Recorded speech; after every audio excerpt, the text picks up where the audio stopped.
Hello and welcome to Flashbang Wallop, our new video and photographers podcast and videocast that we'll be doing on a monthly basis with me, Martin Kelly, your host, and I've brought in three of my friends who are all expert photographers, unlike me.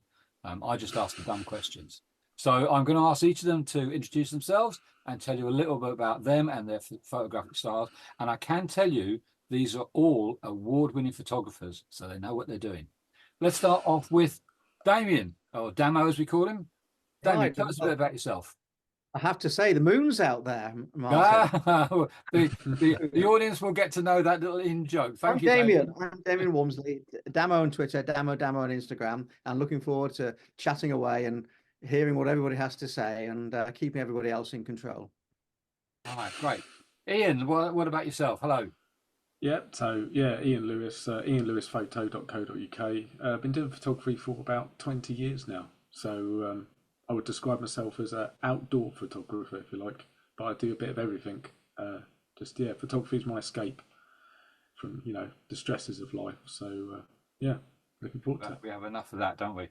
And finally, Neil. Hello, Neil. Yeah, hi. I'm from Switzerland. So the first thing I should say is I'm in Switzerland.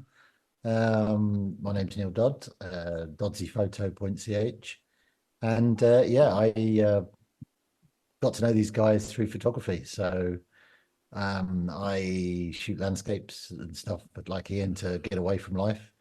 But sport is the thing that gives me a kick. Right. Okay. Mainly rugby. So what we'll be doing as we go forward in the various shows, I'll show you some of the guys' photographs, especially their award-winning stuff, and they have bundles of awards sticking out. We haven't got enough space on the cabinet to show all their trophies, so bear with us and we'll get the chance to see you. Now, what is Flashbang Wallop all about?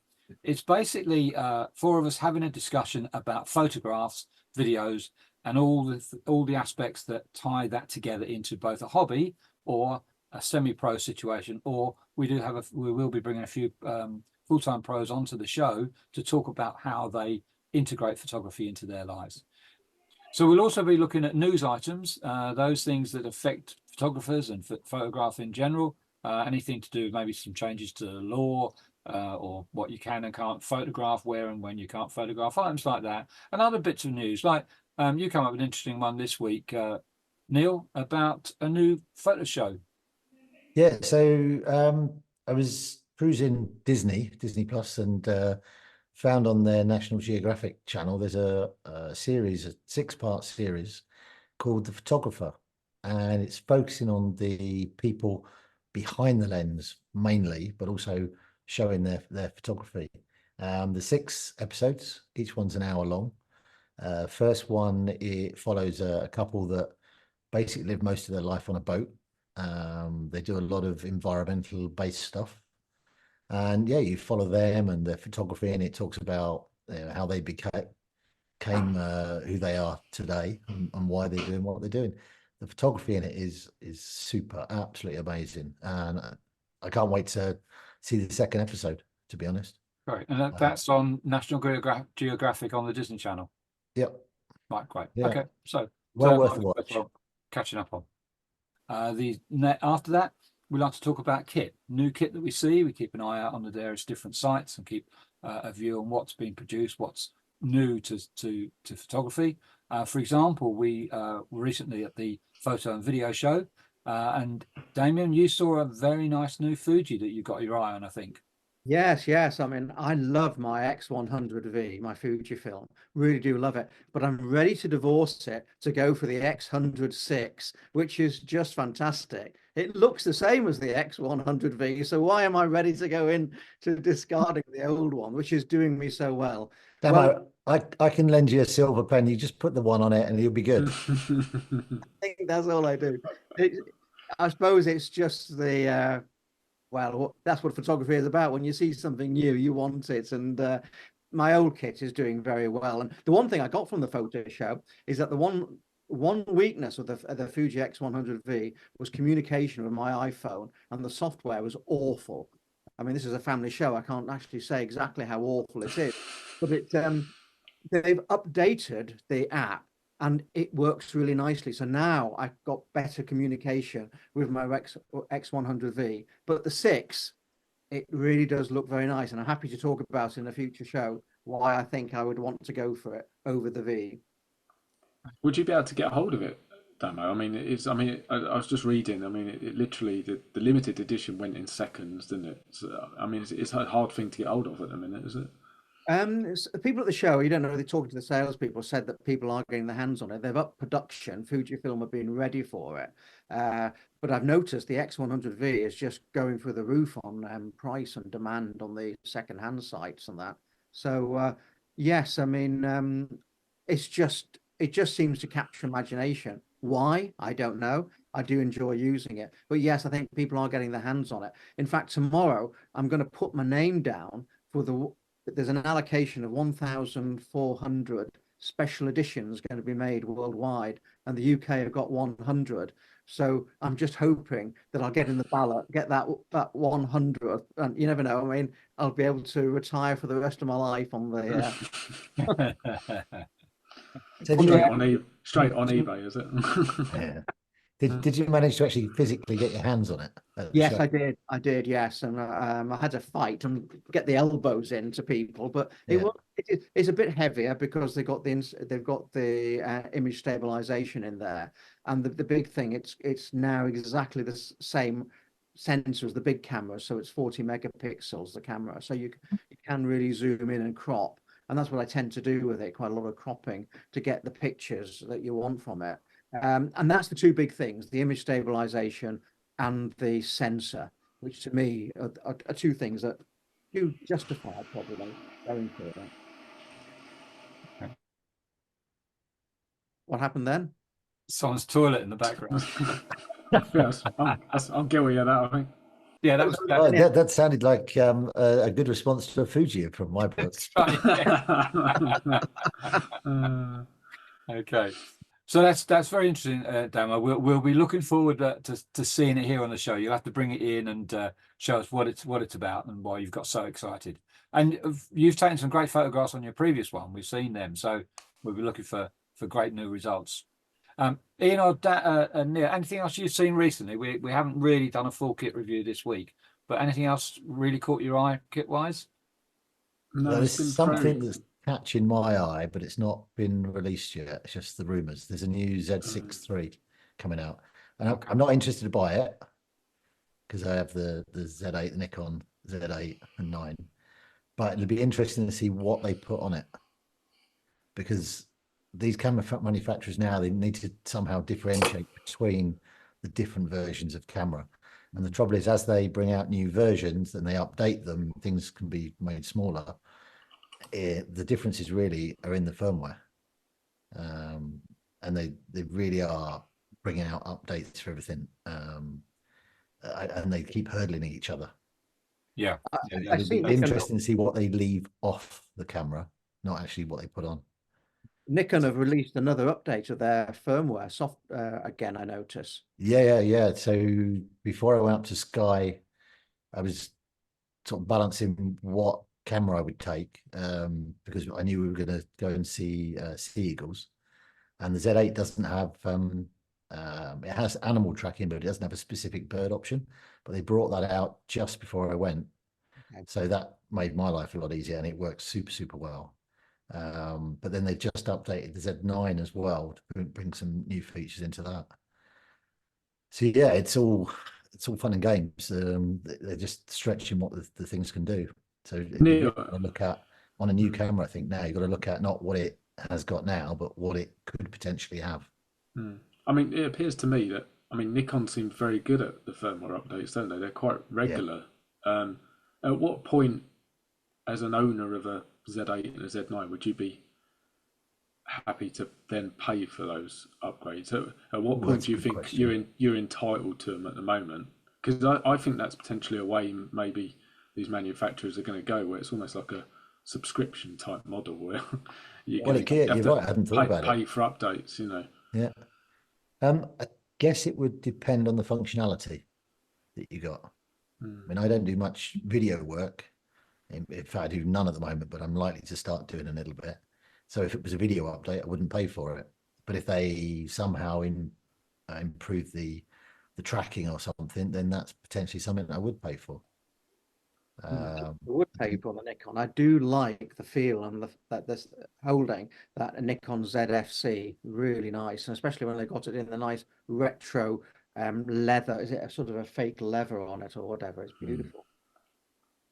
But yeah, it's interesting what you're saying about, you know, would you pay for the updates, or would it be a subscription thing?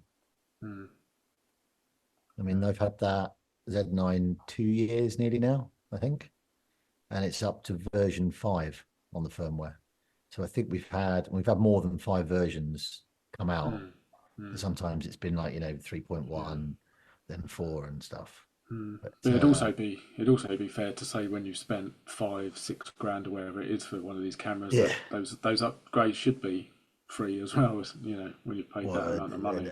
Initially, a lot of the things that they put on the camera, or they said they were going to put on, weren't on there, and they brought them out in the second release of firmware. So that's interesting as well, how they do that. They are basically selling stuff before it's even available. Another important aspect of our show is going to be where we discuss various different photographic techniques that you might not be aware of or not seen or had a try yet. Something that we got like macro photography. We all did a bit of that a few years back in lockdown. ICM, which will get you going when you see that. Astrophotography, even that stuff like portraits and items like that, all just to help build on your photographic skills. And as I said, items that you might not have thought about doing in the past. So also, we'll be interviewing people. We'd like to bring in people to join us on the show, not having to look at our 4 mugs all the time.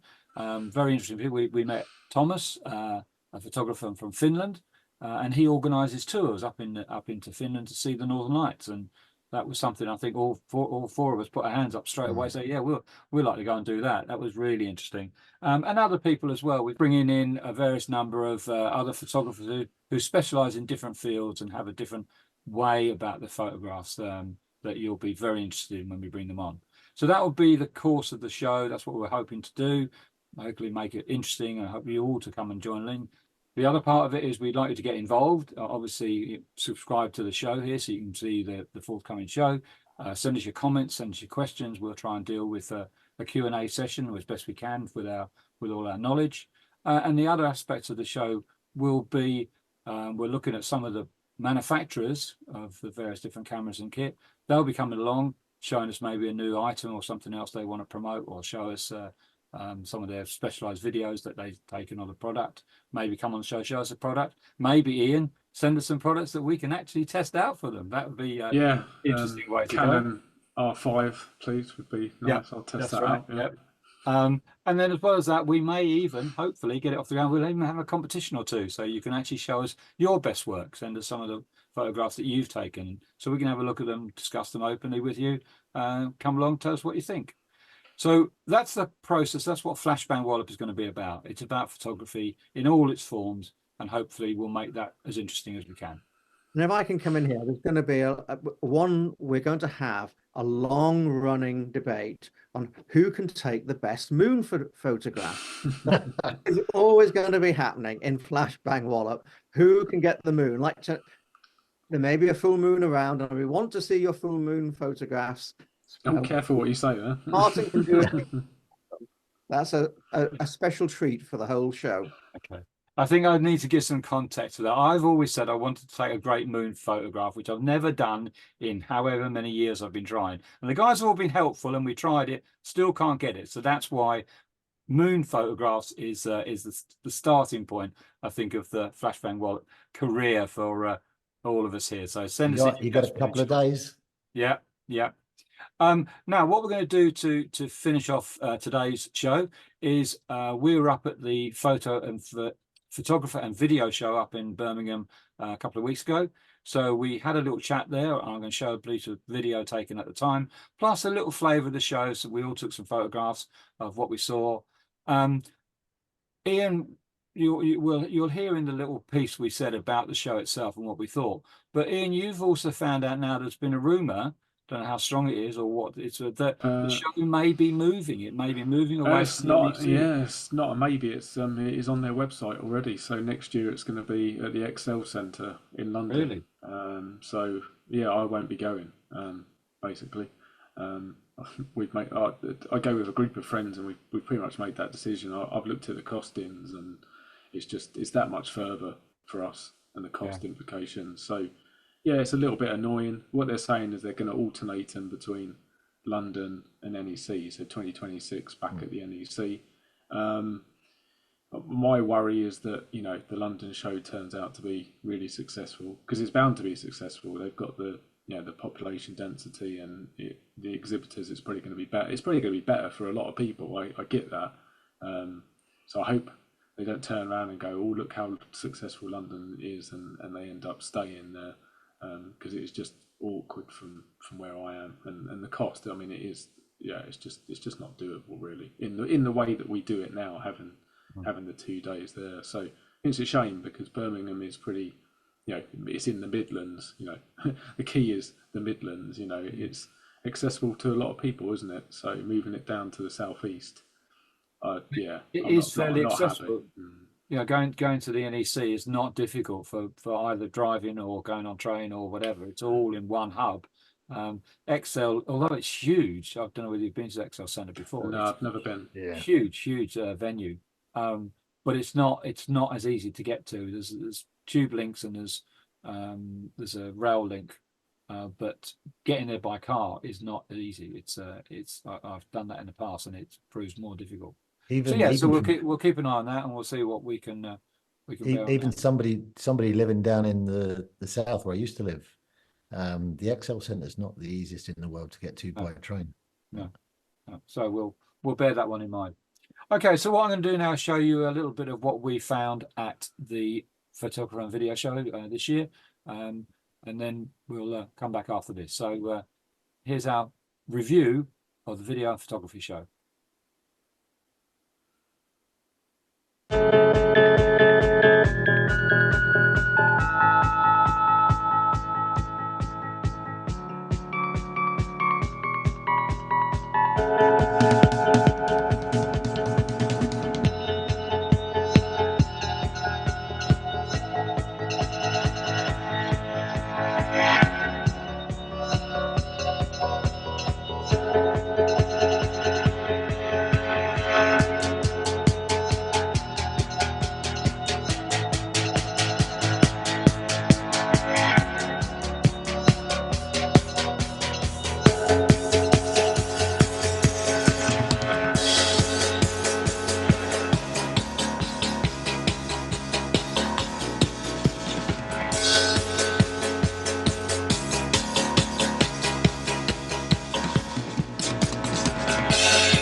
Well, here we are at the photo and video show at the NEC in Birmingham today.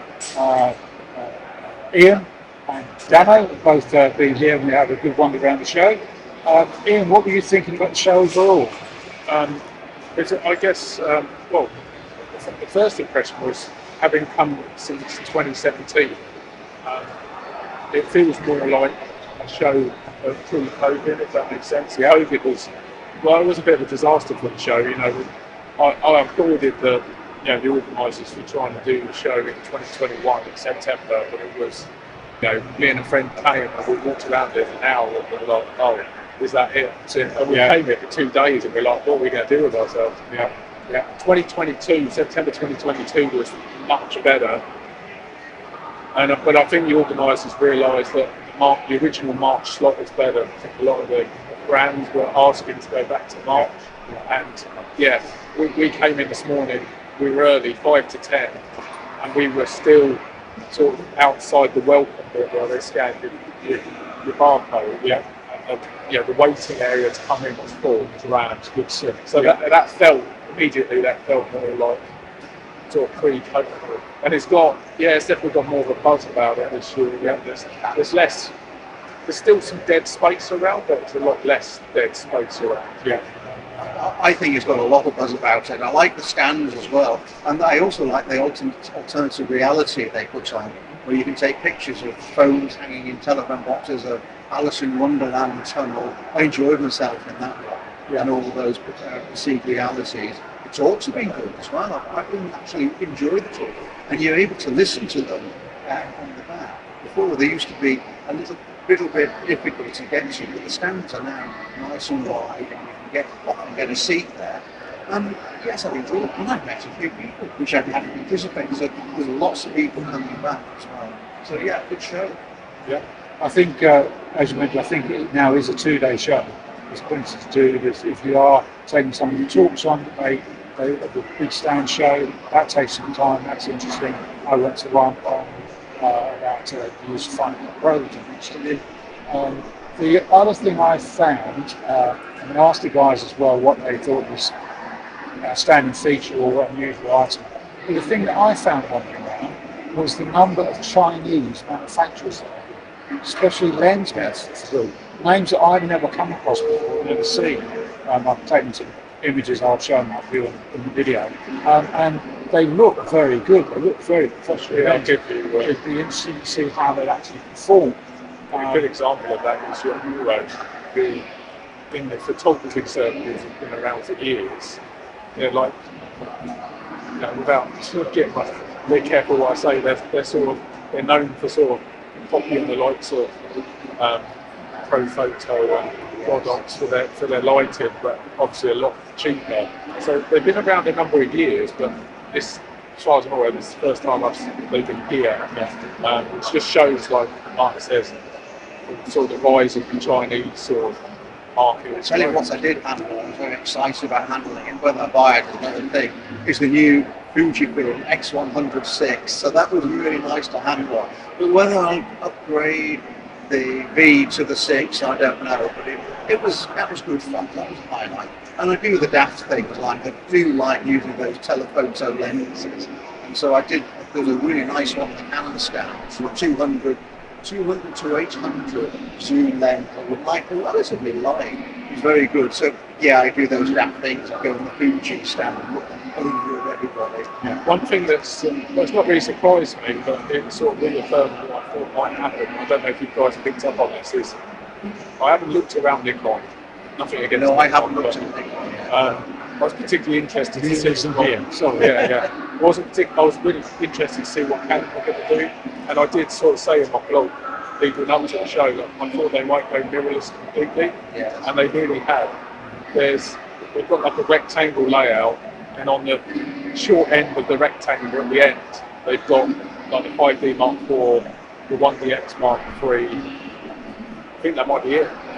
They've got a very short SLR offering. Everything else is mirrorless. I tell you what, the popular ones are. They're really good, and it's good to meet people. The She Click stand is really popular. Get to, and also the disabled photographer stand. The special needs one.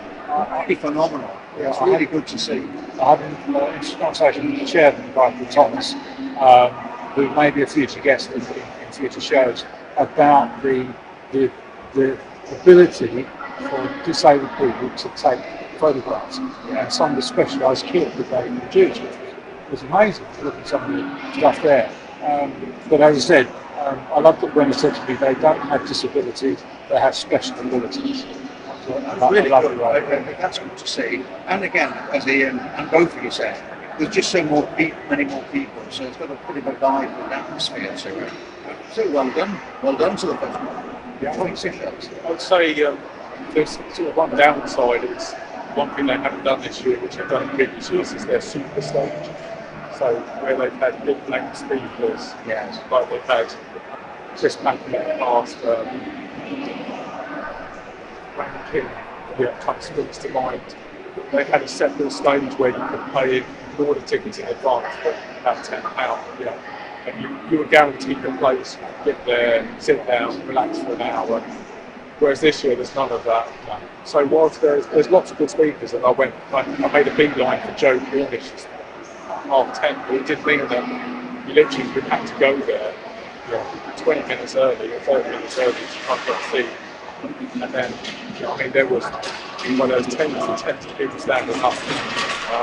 So I think that's a little bit of a disadvantage. I can understand, obviously, financially it's a good thing, because there's big names out there and we haven't to pay any extra. But sometimes it's nice just to rest your feet for an hour and a half. The names are out there, the people are talking about. That was interesting because someone was talking about iPhone videography, and he said his budgets in 2015 they were really big, 10K or whatever, and now they've just downsized with the iPhone, and they're looking at budgets of 3K, and they can do everything, and they're changing their business model. So things like that are interesting. How much you can do with different types of